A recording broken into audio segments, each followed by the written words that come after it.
dogs, CRF450 Works Edition review. The stars have finally aligned where I get to swing a leg over one of these bad boys and let you guys know what it is really like. Now, in our 200 plus giveaways here at MWMX, I've never actually geared up and ridden one of these bikes properly. Yes, I've putted around in the backyard. I get a few reactions here and there, but I've never done a review. And if there was ever a bike I've wanted to do one on, it's by far the Works Edition 450. That's like the premium motocross bike on the markets. And we are giving one away today. Now, it is secondhand. 99% of the bikes we give away are brand new, straight off the showroom floor. And I just can't bring myself to ride them. But considering that this one already has a couple hours on it, what we are going to do is take it for a ride. Now, I am heading out to the WBR Moto Farm this afternoon. I just tried to get a Bunnings snag. They were closed. So I'm now heading to KFC instead. I know I'm a bit of a pig. I'm going to do a little bit of coaching out there. I have a young up-and-coming rider, and then I'm going to ride it for about 20 minutes. That's all I really need to feel it out. I did do plenty of testing and factory ride days with teams in the past. So I'm going to give you guys an honest review. My personal bike that I ride is a Yamaha I Bleed Blue. My best mates own a Yamaha dealership, WBR Motorcycles, but I'm just going to be honest and tell you what I really think of it. So if you've ever wondered yourself what a Works Edition 450 is like, stay tuned, we're about to find out. Let's go. Alrighty, so this is it, the 2025 CRF450 Works Edition. This is the one I'm about to take for a ride, and this is also the bike that you can win tonight. Now, yes, it is secondhand, as I mentioned, which is why we're doing 75% off all of our packages tonight. Insane. Click that link, you can find out more. But I'm gonna run you through the bike, the things that are different about it compared to the standard model, and then we're gonna load it up and take it for a ride because I'm sick of talking about it already. I just wanna have a goddamn go. Now, the number one difference that you're probably gonna see, especially cosmetically, is the Kashima coated forks and rear shock. For those in the know, that is probably $2,000 or $3,000 worth of additions right there. I'm really excited to try out the suspension. Moving on to the motor, it does have hand polished cylinder ports in the head, and for that it also has a custom ignition mapping setting which also matches the Yoshimura exhaust. So a pretty extensive engine package, and when you add on to that the Hinson clutch basket and plates in there, I'm really excited to see how that feels. I've putted around on it in the backyard. I can tell it's got a bit of bark, it's got a bit of go about it, but I've never really found out, so this is the time. Moving on from that, it's got a few other cosmetic goodies on it like the seat cover, the custom graphics, this, that, but for the most part that engine and suspension upgrades is what you get with these Works Editions. It's got the cool little Works Edition logo on the exhaust there and on the header pipe. The thing presents as brand new. It's got brand new tires on it. You would think it's not done more than an hour, so super excited to jump on it. We're going to load up now, we're going to head on out, we're going to have a little warm up, and I'm going to have a go. See you there.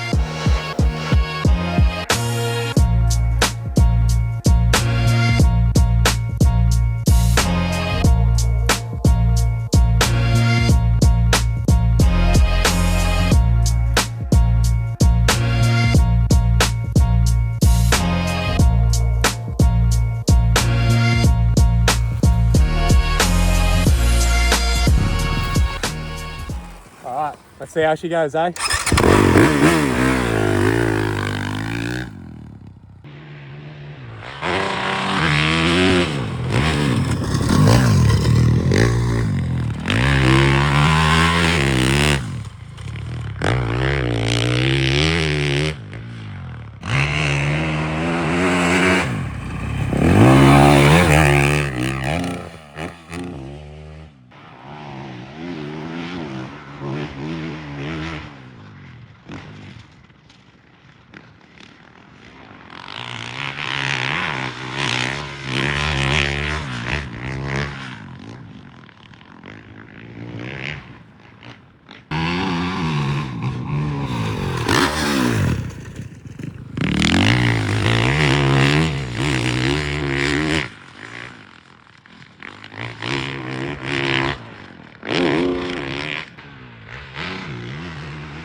Job done. Let's go. Coaching completed, riding completed. I've got a beer. It's been washed. Here is what I think of the CRF450 Works Edition. I can't lie, guys. I can't lie. It is impressive. I typically ride a Yamaha. The Hondas and the Yamahas are commonly known as like the best bikes in the paddock. So my benchmark is quite high coming from the Blue Machine. Onto this, there is certainly some things it does better, a couple things that it does worse. Overall, super solid package, and man, I had a smile. I had a grin. Now, I only rode it for 15 minutes, maybe 20 max, but I'm going to say closer to 15 minutes. The track I was on, I'm very familiar with, but it probably has never been worse. It's super dry here. It hasn't rained for months. And then I didn't set the bike up for me at all. I didn't check the sag. I didn't check the clickers. All I checked was the tire pressures, and that was basically it. So complete stock trim.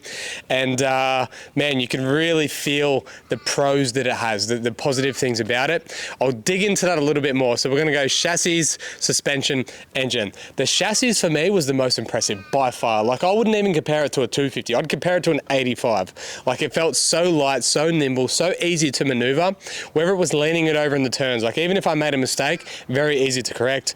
Probably the best thing, like the overall standout of everything, was how easy it was to manipulate. Like if you wanted to hop, skip and jump over some bumps, wheelie, wheel tap, whatever it is, just maneuver the bike, way easy. Like I'd compare it to an 85. It felt so light and nimble. So that for me was definitely the positive. In the turns, it was settled, it was nice, it was cruisy. That for me, I'm gonna give the chassis, I'm going 9.5 out of 10. Pretty close to a 10. 9.5 out of 10. Moving on from there, the suspension was probably the downfall for me. I mean, I didn't set it up, so it's always subjective, but just in stock trim, I found the forks really stiff, and I found the rear a little bit plush. So the rear would blow through a little bit, whereas the front would hold up a lot. Now, I have had 2 broken wrists and 4 surgeries in the past, so I am very sensitive to the front. I typically go softer on every bike that I ride, so maybe for other people out there it would be fine. Suspension is always one of those things that's going to be subjective, so I won't spend too much time on that. But for me, I'm going to give the suspension, I'm going 7 out of 10 overall, 7 out of 10 on the suspension. The motor is what was interesting. I mean, this thing is like a tractor, literally. Like the mid-range power, beautiful. I'm going to say it had more mid-range power than the YZ450. Bottom, not too bad. Top, not really good at all. So you were kind of punished if you over-revved it and also rode it, you know, like under-revved it as well. If you could keep it in the meat of the power, like right in the middle, it was beautiful. Like you would swear the thing was a 500. But you did have to learn to ride it all good. So overall, between the 3, I'm going to give the engine, we're going 8 out of 10. So chassis 9.5, suspension 7, engine we're going at 8, and that's it, guys. Super impressed. I would love to have one of these in my shed as well. If I had to pick between Honda and Yamaha, I'm still going Yamaha.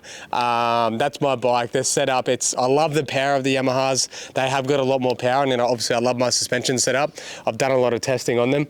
But man, to be able to just jump on this on like the worst track possible, only for 15 minutes and feel super confident already. I'm going to say even more confident than on my Yamaha when it came to like hitting bumps, skipping, jumping, hitting rollers, anything that required like maneuverability. Super impressive. So we are giving this one away tonight, guys. You can click that link below, grab yourself a package. It does end at 8 p.m. At 8:30 we go live on our live stream in here, and yeah, the bike is, you can see it behind me. I have just ridden it. It still presents as literally brand new. It's still got some nipples on the tires there. And it can be yours tonight. To think you could win this thing for $1 is actually insane. So click that link, grab that package. I hope you all enjoyed the bike review, and we'll see you on the next one. Let's go.